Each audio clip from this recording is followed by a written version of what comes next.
We're here with another PCBH Corner, and we have Dr. Bauman here, and myself, Dr. Beachy.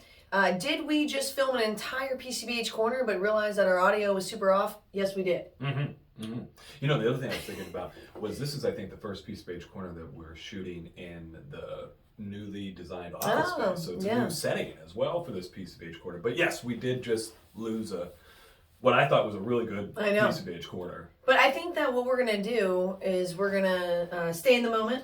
That's right. And we're going to channel... Persevere on through. Yeah, persevere on through. But we're going to channel what we were talking about, which actually inspired this PCBH Corner. So essentially, it's super early here, Friday morning, and we're supposed to be working, both of us, supposed to be working on our charts before we do clinic and other tasks today.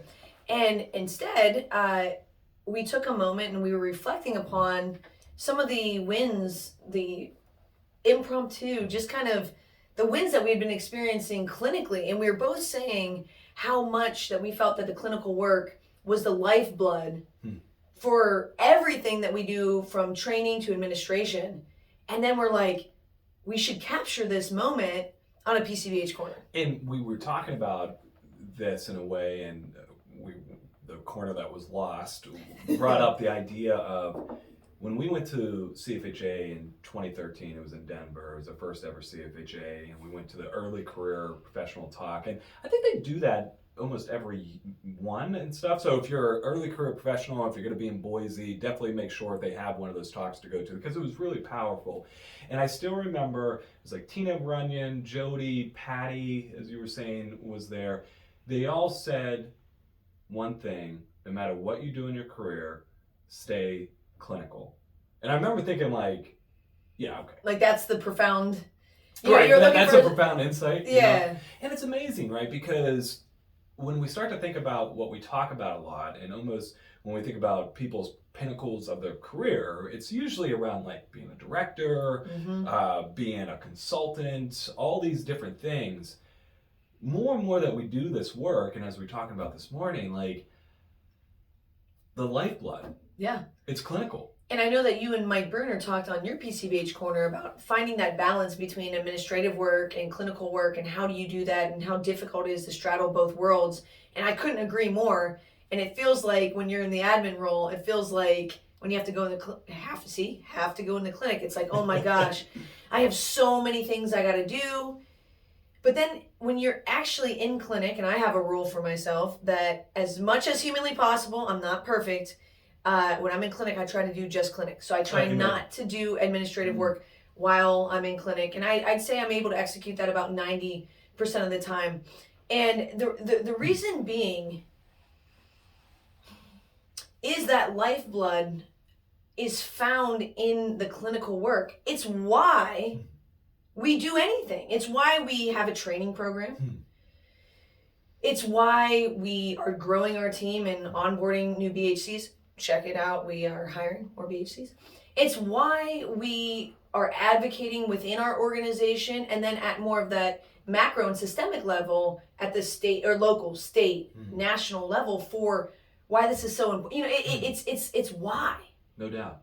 And I've had a few really big clinical things happen that just kind of cemented that for me, of like, my God, we need to be here. We need to be here in this form of being easily accessible. I was wondering if you had any of those recently that you want to share. I think the stories that you have are just really profound, and I'm excited for everybody to hear them. And the other thing that my mind goes to is that we've done different PCBH Corners on related topics. You know, recognizing that your services is vital, that it's life-saving. You know, the importance of contextualism and all these different... I really hope this corner is almost a gestalt of all of that, of recognizing the importance, recognizing each day. You know, we throw out words like, you know, the honor that it is, how improbable a lot of times our work are. And I think a lot of times when we use words like that, it misses even just still... And it almost like makes it like a grandiose thing that is very grandiose. It's still like these day-to-day interactions the importance of it. I don't know. It really does become very inspiring when you start to think about all the clinical work, and then particularly the stories that you were telling me about this morning. So do you want to talk about those a little bit? Yeah, I think, it was funny when I was describing it. I was like, oh, we got these big stories. They're actually, I don't know, you guys could be the judge of it. It's probably something that is very mundane, and if you've been a BHC for a while, you might have just kind of gone through your day and not thought twice about it. Sorry for interrupting you. That's what I was trying to say in my whatever I was saying. Your wanderings. Oh my gosh, it was like in a forest just trying to figure out a way out. But that's what I was trying to say, right? Like these things that become so mundane that just are like everyday, but it's like when you actually start like talking about them, and like as we were today, like they're beautiful, like, right? And we forget about it. Like it's incredible. That's the word I was trying to come up with. We're good. As I was filling around this dark space. We were mind melding there. Yeah. So there's two quick stories, and one was a patient had asked for me, so they were coming in to see their PCP, and they couldn't remember my name, so they're trying to describe me. And it was like, I don't know if I should throw those descriptors out, but one of them was tall, which is funny. But the medical assistant was able to figure out that they were talking about me because of some other descriptors. Yeah. I'm 5'4", so tall, I guess it's all relative, right? Anyway, so I go into the room, and I hadn't worked with this person since 2017. When I saw their name, I instantly remembered them. And so I walk in and... Can I pause you real quick? Sure. Why did you instantly remember them? Why did I instantly remember them? Probably because I did the contextual interview. You're damn right. No, absolutely. And again, I think it's a good point to make. Something that I think makes our clinical work, really sorry for interrupting you. Something that makes our clinical work so, I think, powerful and meaningful is that we do get to know our patients. Yeah. We do the contextual interview that connects us to them, that allows us to remember them. And so as soon as we see a face, as soon as we see a name, it's like all that stuff comes flooding back. We talked about it. Right. Mental representation. Yes, that yes, these yes, come yes. rushing back in. That's a really cool moment of even highlighting that. Oftentimes people in PCBH, they say, oh, you don't know your patients, or this brief stuff, and it's like, this brief stuff. Yeah, exactly. Sorry, go ahead. This or this superficial, and it's not at all. And so when I saw her name, I looked up, like, when was the last time I had seen it? It was 2017. 5 years. So she's asking for me. Crazy. I see her name, remember her right away. I walk in on demand. She was able to get her concern addressed by the PCP, had asked the medical assistant for me. I come on in, and we pick up like nothing had happened. So we did like an updated contextual interview just for that love work play, just not the full thing, just like love work play, and just kind of seeing what was going on. But it was like 5 years hadn't even happened. And we're back in the groove, and when we left, it was profound because I felt like we didn't do like a major intervention with a capital I. And it was profound, and she looks at me and she's just like, this was really helpful just to talk to you. And I was like, yeah, well, I'm so glad that you did, and I'm so glad that you asked for me. And, it was about 26, 27 minutes. She left and got her medical concern taken care of. She had moved and came back. That's why there was the 5-year gap. And that was just, but that's all day, every day in PCBH. Two things my mind goes to real quick before you tell the second story. I was on an email thread this past couple weeks with Kirk and Jeff.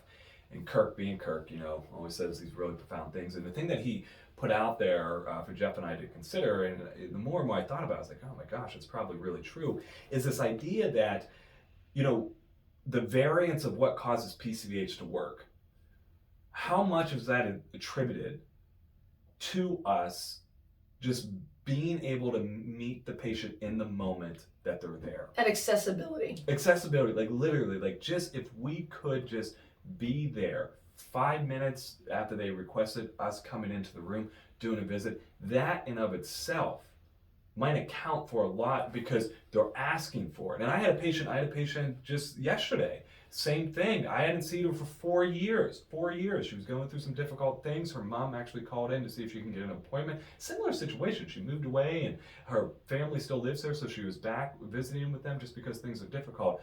The thing she ended the visit with is like, thank you just for seeing me today.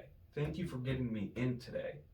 That moment of just being there is incredible. It just is completely profound. And we had talked about this during one of our PCBH corners on the longitudinal relationship, and how as a trainee, based on the way things are set up, you're not always going to be able to have that experience, and how precious that experience is. So us as core BHCs, veteran BHCs, whatever system that you're in, if you're starting training programs, remember, they might not be there long enough to be able to cultivate the biggest gems that are PCBH.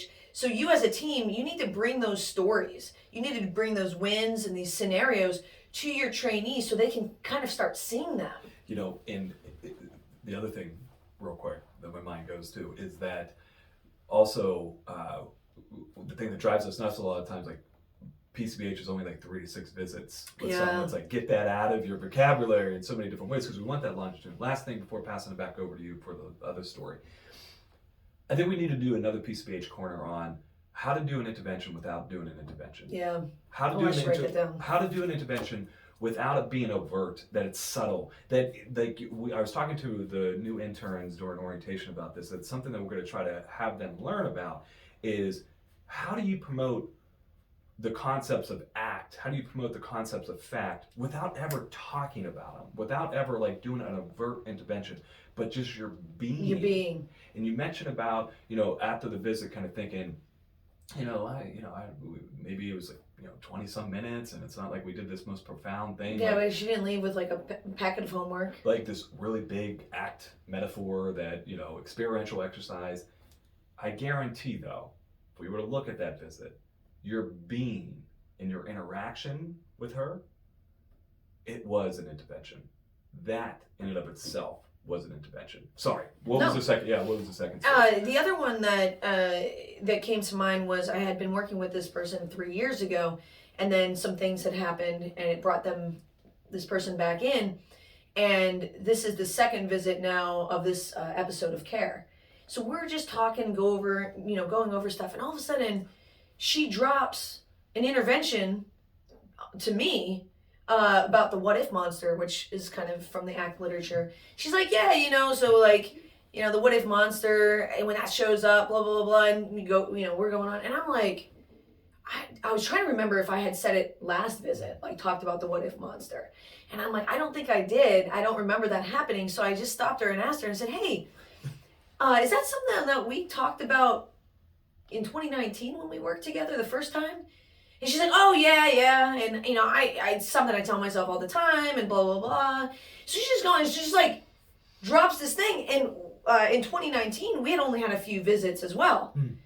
So here I don't know how many PCBH corners we've had on this part about like, know your value, or maybe it's not knowing your value as a clinician. Don't underestimate the work that's being done. Amen. And don't sell it short. Don't sell it short, and don't sell PCBH short. The way the setup is, folks are able to come in, get what they need, the drop of a hat. And it almost makes, I don't know what the metaphor would be, it almost makes like the interventions that we do, since we're doing it in the moment, it amplifies it? Yes, I was looking for a word, thank you. It amplifies. You don't even have to be profound. Correct. You don't have to be genius. The fact you just need to be there. You know what's interesting? So this is another reason why I think sharing wins and having these stories is so important for us to do. I think I made a PCBH snippet on this about make sure you have someone to share PCBH. Yes, you did. To share, because as you're talking, my mind immediately goes to two things that I wasn't even thinking about until you brought it up. I had 2 patients this past week, 2 different occasions. And this is just this past week. Imagine if we paid attention. That both said, I'm noticing my brain say these things, and obviously my thing is my mind and stuff, but it's like I notice my brain saying these things. And then when you think about like the fact pillars and ACT hexaflex, I mean, this is like open and aware to the max right now, that you're able to be aware and open. Saying my brain. Yeah, you know what? I've noticed my brain doing this. That is awareness and openness.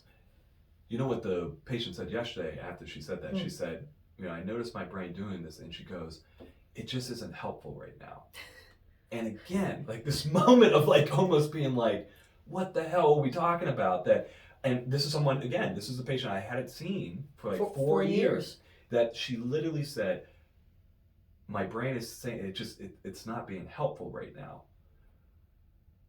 Like, so yeah, don't underestimate this encounter, this situation where somebody was in need, and we were able to meet them there, even if it was nothing profound with a capital P, and just your being and yourself as a clinician, and a few little tips, a few little nuggets that they extracted from that clinical interaction, and then we're like, well, what could that have done, you know? And meanwhile, folks, 3 years for my person, 4 years, they've been using this throughout their life. Maybe talking to the family about Who it. knows? Maybe talking to the ripple, the potential there. You know, as we begin to wrap up, I think this is where, you know, sharing stories of PCBH, you know, writing that on the listserv. I know something that you do just so incredibly, making sure that when there's wins, we send it out to the team and also out to clinics. The importance of that, because it primes everybody to start looking for them. Clinical work is draining. It's hard, especially within the PCBH context. It just, with that, then it naturally causes us to miss a lot of these different things. But really, it's like we were saying earlier, and the recording that was lost. The clinical work is our lifeblood. I love it. I love it. Share it. So Share other it. people can feel that lifeblood. To be reminded of almost, it's actually a really good metaphor, because it's not like we're consciously aware of our blood in our body all the that's time, true. right? Like, we're not consciously aware of that. But when we start to, and I actually, again, talk about the universe having coincidence. I've been doing some meditation at night, and they've been going through like just different body systems to express gratitude for. Oh. You know, like actually call attention to it and say thank you. Oh, for interesting. This. Yeah. Talk about this, right? Like having gratitude for the lifeblood of the work that we do. That's cool. Thanks for stopping by. As always, let us know where your mind goes, thoughts, comments, and stuff. And I don't know. Yeah, value of clinical work, the lifeblood of what we do. It's the reason. It's the reason why we train. It's the reason why we create programs. It's the reason why we advocate.